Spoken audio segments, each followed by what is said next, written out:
కళ ఒక మంచి కళ. సో, కలలు కనడం మనిషికి చాలా సహజమే.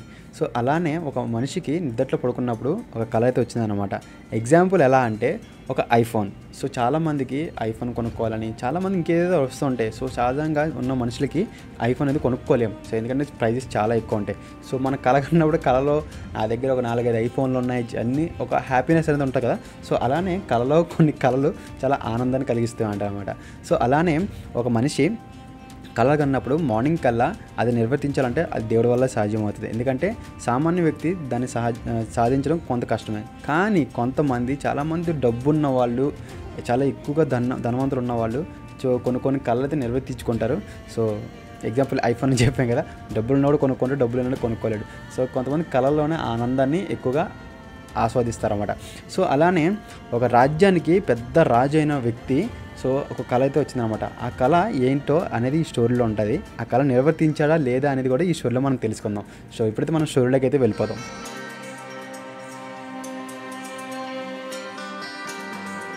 Hello everyone, this is your Mubeen. Welcome to our YouTube channel. So, present అయితే ఒక మంచి స్టోరీతో నేను మళ్ళీ మీ ముందుకైతే వచ్చేసాను.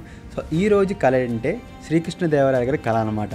సో, తనకి ఒక మంచి కళ అయితే వచ్చిందనమాట. అసలు తన రాజ్యంలో విజయనగరం రాజ్యం అనమాట తను పరిపాలించారు 500 సంవత్సరాల క్రితం అనమాట. సో, అందరికీ తెలిసిందే. సో, అలానే రాజుగారు ఏం చేస్తారంటే ఒక రోజు నైట్ అందరూ పడుకున్నప్పుడే తను కూడా పడుకున్నారన్నమాట. సో, తను పడుకున్నప్పుడు తనకు ఒక మంచి నిద్దట్లో ఒక కళ అయితే వచ్చిందనమాట. సో, తన కళలో అందమైన భవనం, తన భవనం నుంచి గాల్లో ఉన్నది. సో, దాని చుట్టూ కూడా 1,00,000 దీపాలు పెట్టినట్టు, అలానే దాని చుట్టూ గార్డెన్స్, మొక్కలు, సో ఇవన్నీ కూడా గాల్లోనే తేలుతున్నాయి అనమాట. ఆ భవనం ఎంత అద్భుతంగా ఉందంటే సో అది అసలు భూమి మీద ఎక్కడ లేని డిజైన్ అనమాట అది. సో అదొకటి ఏంటంటే గాల్లో కూడా ఉన్న భవనం అనమాట అది. దాన్ని చూసి ఎంత ఆనందపడుతున్నారంటే శ్రీకృష్ణదేవరాయలు గారు. సో మార్నింగ్ లేచిన తర్వాత సో అదే కళల గురించి ఆలోచించుకుంటూ ఉండిపోతున్నారు అనమాట. సో అంత మంచి భవనం వచ్చింది నా కళలోకి, సో ఎంత అందంగా ఉంది ఇది అని ఆలోచించుకుంటూ కూర్చుని పోయారు అన్నమాట అతను. సో అలానే ఒక టైం అయినప్పుడు ఒక మీటింగ్ ఏర్పాటు చేసుకుంటారు అన్నమాట. ఒక సభ అనేది పెట్టుకుంటారు. సో అందరు రాజులు, మంత్రులు, ఆ సరౌండింగ్లో ఉన్న రాజులు ఏదో ఉంటారు కదా. సో వాళ్ళందరూ వచ్చినప్పుడు కూర్చోబెట్టి మాట్లాడతారు అన్నమాట. మాట్లాడుతున్నప్పుడు కానీ రాజు మాత్రం తన కళలోనే ఉన్నారన్నమాట. అంత మంచి భవనం ఎంత బాగుంది, ఎంత అందంగా ఉంది అనుకుని ఆలోచించుకుంటూ కూర్చున్నారు. సో మీటింగ్ అయితే ప్రారంభం అయిపోయింది. కానీ తిన మట్టికి అదే కళ గురించి, అదే భవనం గురించి ఆలోచించుకుంటూ కూర్చునిపోయారు అన్నమాట. సో అలానే ఇంకా లాభం లేదనేసి వీళ్ళందరూ మాడుకున్నప్పుడు రాజుగారు ఏం చేశారంటే అందరికీ ఒక ప్రకటన ఇచ్చారన్నమాట. సో ఆ ప్రకటన ఏంటంటే నాకు రాత్రి నిద్దట్లో ఒక మంచి కళ అయితే వచ్చింది. ఒక గాల్లో ఉన్న భవనము గాల్లో తేలుతుంది, దాని చుట్టూ మంచి గార్డెన్ ఉంది, మొత్తం లైట్లు 1,00,000 దీపాలు పెట్టి ఒక అందమైన ఎంత అందంగా ఉన్నంత భవనం అదైతే నాకు నిద్దట్లో వచ్చింది, కళలో వచ్చింది. సో కళను నేను నిర్వర్తించాలి అని అనుకుంటాను అన్నమాట. ఆ కళను నేను నిజం చేయాలి అని అనుకుంటాను అన్నమాట. సో నేను ఈ కళని ఎవరైతే నిజం చేస్తారో వాళ్ళందరికీ కూడా నా దగ్గర ఉన్న వజ్ర వైద్యాలు ఏమేమి ఉన్నాయో అవి సగాన్ని ఇచ్చేస్తాను అని అంటారు అన్నమాట. సో అలా అనగానే అందరికీ హ్యాపీగానే ఉంది, కానీ అది ఎలా నిర్వర్తించాలో తెలియదు కదా. సో గాల్లో ఉంది, సో ఎలా చేస్తాం రాజుగారు అనేసి మంత్రులు వీళ్ళందరూ చెప్తున్నప్పుడు అవన్నీ నాకు తెలీదు, నాకైతే బంగ్లా అయితే నాకు కావాలి, అది కూడా గాల్లో ఉన్న బంగ్లా. సో నాకు కొన్ని రోజులు నేను టైం ఇస్తాను, ఆ కొన్ని రోజుల్లో మీరు ఎవరైతే నాకు ఆ భవనాన్ని కట్టించి నాకు చూపిస్తారో వాళ్ళకి నేను చాలా ధనం అది ఇస్తాను అని అంటారు అన్నమాట. సో అలానే ఇంకా రాజుగారికి ఎవరు కూడా ఆన్సర్ చెప్పలేరు కదా. సో అక్కడ నుంచి వెళ్ళిపోయి సరే మహారాజు గారు అనేసి అక్కడ నుంచి అయితే వెళ్ళిపోతారు అన్నమాట. అందరూ ఆ సభ అక్కడితో క్లోజ్ అయిపోయి వెళ్ళిపోతారు.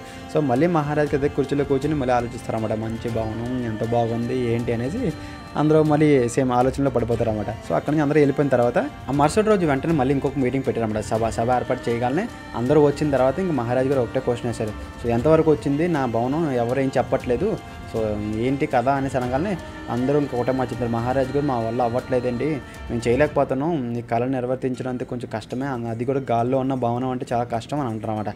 అసలు మీరు ఎవరు నాకు ఆన్సర్ చెప్పడానికి, మీరు అందరూ ఇక్కడి నుంచి వెళ్ళిపోండి, నాకు సభను ఖాళీ చేసిన కోపంతో అందరిని పంపిస్తారు అన్నమాట. అక్కడి నుంచి పంపించిన తర్వాత ఇంకా అక్కడే కూర్చొని మళ్ళీ ఆలోచన పెడుతున్నారు అన్నమాట ఆ మహారాజు గారు శ్రీకృష్ణదేవరాయలు. సో అతను ఆలోచన పెట్టుకునేప్పుడు కొన్ని రోజులు అయితే అయిపోతున్నాయి, పని ఏం జరగట్లేదు, కొన్ని చాలామంది పేదవాళ్ళు అయితే ఉంటారు కదా, వాళ్ళ సమస్యలు ఏదో ఉంటే అవి కూడా తీరట్లేదు, ఏం చేయాలని కొన్ని ఆలోచనలో పడిపోయి అదే భవనం అనేసి మహారాజు గారు అందులో ఉండిపోతున్నారు అనమాట. సో అలాగనే కొన్ని రోజులు అయిన తర్వాత మళ్ళీ ఇంకొక సభను అయితే ఏర్పాటు చేశారు. మీటింగ్ ఏర్పాటు చెప్పినప్పుడు ఇంకా లాభం లేదు, చాలామంది పేదలు అదే ఉన్నారు, వీళ్ళందరూ కొంచెం ఇబ్బంది పడుతున్నారు అనగానే సో మందిగానే సరే మీటింగ్ అయితే పెట్టారన్నమాట. సో ఈ సమస్యలు తీరడానికి. సో అలానే కొంతమంది వచ్చారు, సమస్యలు చెప్పుకున్నారు, సమస్యలు అనేవి తీరిపోయాయి, మళ్ళీ చాలామంది వెళ్ళిపోయారు. అలానే ఒక ముసలితనంతో ఒక అతను వచ్చారన్నమాట. ఆ ముసలితను ఎలా ఉన్నాడంటే తెల్లని గడ్డం వేసుకొని, తెల్లని జుట్టు పట్టుకొని, జుట్టు అది పెట్టుకొని, సో చేత్తో కర్ర పట్టుకొని ఇంకా నడవలేక అంత ఓపికతో మహారాజు గారు సభల మధ్యలోకి వచ్చాడనమాట. సో మహారాజు గారు నాకు ఇలా ఒక అన్యాయం జరిగింది, సో అది మీరే తీర్చాలి అని అడుగుతారన్నమాట. సరే చెప్పు ఏంటి నీ అన్యాయం, నేను అన్నాం కదా నేను మహారాజు నేను తీరుస్తాను అని అంటారన్నమాట. సో అన్నప్పుడు ముసలి అతను ఏం చెప్తారంటే, మహారాజు గారు నా దగ్గర 100 బంగారు నాణ్యాలు ఉన్నాయి, సో 100 బంగారు నాణ్యాలు ఎవరో దొంగలించి వెళ్ళిపోయారు, ఆ దొంగలించిన వాళ్ళు ఎవరు కూడా నాకు తెలుసు, ప్లీజ్ నాకు ఆ 100 బంగారు నాణ్యాలు నాకు అప్పగిచెప్పండి అని అంటారన్నమాట. సో తెలుసు అని అంటున్నావు కదా దానిదేముంది, నేను అప్పచెప్తాను, నువ్వు ఎవరు చెప్పు అతని పేరు అంటారన్నమాట. సో అతను వెంటనే చెప్పలేక కొంచెం భయంతో ఉన్నప్పుడు చేతులు అది నలుపుకుంటూనే చేసుకుంటున్నప్పుడు సో మళ్ళీ మహారాజు గారు అది గమనించి నువ్వేం భయపడాల్సినంత అవసరం లేదు, నువ్వు నా ముందున్న ధైర్యంగా చెప్పు అని అంటారన్నమాట.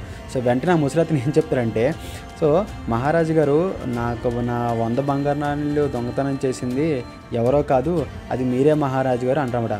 అసలు వెంటనే మహారాజు షాక్ అయిపోయి ఏం మాట్లాడుతున్నారో నువ్వు, నేనెందుకు నీ బంగారు దొంగతనం చేస్తాను అంటారన్నమాట. సో నిజమే మహారాజు గారు, నేను నా కళలో మీరే వచ్చేసి నా 100 బంగారు నాణ్యాలు దొంగతనం చేశారు నా కళలోనే అంటారన్నమాట. ఏరా మూర్ఖుడా, నీకు అసలు అర్థం కాదు, ఎవరన్నా కళ్ళలో ఏదో జరిగిందనేసి అంటే నువ్వు దాన్ని ఎలా అనుకుంటావు, నిజం అనుకుంటావు, అది కూడా నన్ను అంటున్నావు, నీకు అసలు బుర్ర బుద్ధి ఉందా అని అంటారన్నమాట. కళ్ళలో వచ్చిందని ఎవరో కూడా ఏం చేయలేరు కదా అని అంటారు మహారాజు గారు. అప్పుడు వెంటనే ఆ ముసలతను ఒక మారువేషంలో వచ్చారన్నమాట. ఆ మారువేషంలో వచ్చినంత ఎవరతను అంటే తెనాలి రామకృష్ణ అనమాట. ఆ మారువేషంలో వచ్చిన అతను వెంటనే తనకున్న గడ్డం అండ్ తలకి పెట్టుకున్న వైట్ హెయిర్ మొత్తం కర్రాన్ని పక్కన పడేసేసి ఆ మారువేషం నుంచి మొత్తం బయటకు వచ్చేసి తెనాలి రామకృష్ణ నించుంటారు అనమాట. నించోగానే వెంటనే మహారాజు గారికి షాక్ అయిపోతారు. షాక్ అయిపోగానే ఇంక వెంటనే తెనాలి రామకృష్ణ ఏం చెప్పారంటే, నిజమే మహారాజు గారు, మీరు చెప్పింది నిజమే, కానీ మీరు చెప్పిన భవనం కూడా నేను గాల్లో ఉంది, ఇది ఉంది అని అన్నారు, చెప్పారు, ఎంతో అందంగా ఉందని చెప్పారు, సో దాన్ని నిర్వర్తించడం మా వల్ల అవ్వట్లేదు అనేసి ఇంక చెప్తారన్నమాట. సో వెంటనే మహారాజు గారు నవ్వి ఎంత నవ్వారంటే, తెనాలి రామకృష్ణ నువ్వు చేసిన చాలా మంచి పని చేసావు, సో నాకు చాలామంది మీరు చెప్పడానికి ట్రై చేస్తే నాకు అర్థం కాలేదు, ఇలా ఇంత అర్థమయ్యేలాగా నాకు చెప్పావు, ఇంతకన్నా నాకు అర్థం అవ్వాల్సింది ఇంకేముంది, సో నీ తెలివికి నేను జోహాలు అని చెప్పేసి మహారాజు గారు ఎంతో సంతోషపడిపోయి మా తెనాలి రామకృష్ణని అభినందనలిచ్చారన్నమాట. సో తెనాలి రామకృష్ణ స్టోరీలో తెలిసిందిగా చాలా తన తెలివిని ఎంత అభివృద్ధి చేస్తాడో, సో తన తెలివితేటలు ఎంత అద్భుతంగా ఉంటాయో. సో అలానే తెనాలి రామకృష్ణ గారు మన శ్రీకృష్ణదేవరాయల గారికి కళని కొంచెం ఏం చేస్తారు ఏం చేయలేకున్నారు, దానికి మంచి సలహా ఇచ్చేసి మంచి మారువేషంలో వచ్చేసి తనకు అర్థమయ్యేలా చెప్పారన్నమాట. అలానే ప్రపంచంలో చాలామందికి మనం చెప్పింది అర్థం కాదు, సో అలానే కొంతమందికి అర్థం అవ్వాల్సిన టైప్లోనే చెప్పాలన్నమాట. ఎలా అంటే అలా చెప్పాలి తనకు అర్థమయ్యే రీతిలోనే. సో అలానే మీలో ఎంతమంది ఉన్నారు ఎంత చెప్పినా వినిపించుకోవట్లేని వాళ్ళు, సో అలాంటి వాళ్ళు ఎవరన్నా ఉంటే కొంచెం అర్థమయ్యేలా చెప్పండి, మీకు అర్థమవ్వడం కాదు అతనికి అర్థమయ్యేలా చెప్తే తను డెఫినెట్గానే ఖచ్చితంగా అర్థం చేసుకుంటాడు. సో ఇలాంటి మంచి వీడియోస్ మన ఛానల్లో చాలా అప్లోడ్ అయితే ఉన్నాయి. సో వీడియోస్ని మీరు వెళ్ళేసి చూసి like and subscribe and share కూడా చేస్తూ ఉండండి. సో మనకంటూ ఒక మంచి బూస్టప్ అయితే వస్తుంది అనమాట వీడియోని చూస్తున్నప్పుడు. సో ఇలాంటి మంచి వీడియోస్ నేను మళ్ళీ మీ ముందుకైతే వస్తుంటాను. సో నెక్స్ట్ ఒక మంచి వీడియోతో నేను మళ్ళీ మీ ముందుకైతే వస్తాను. Until then bye.